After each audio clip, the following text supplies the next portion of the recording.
Ritika. And I am Bhumika. Today we are going to make a really simple mug cake recipe.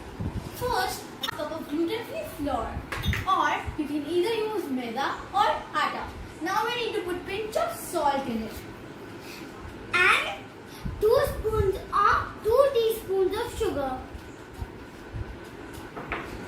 Mix them.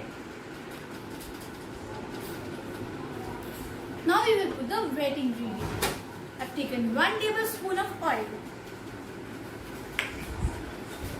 half cup of milk,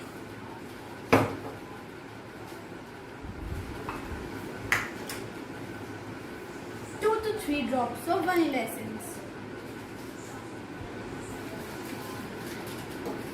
I am putting some chocolates in it. It is totally optional.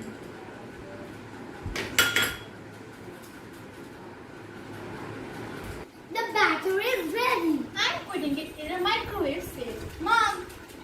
The batter is ready to go in the microwave for 2 minutes. You can check it after 1.5 minutes.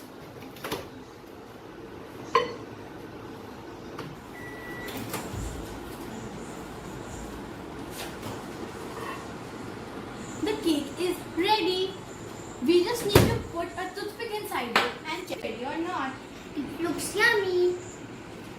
It is ready. We've made already one using cocoa powder. Decorate it with whatever you like. Only if you can wait.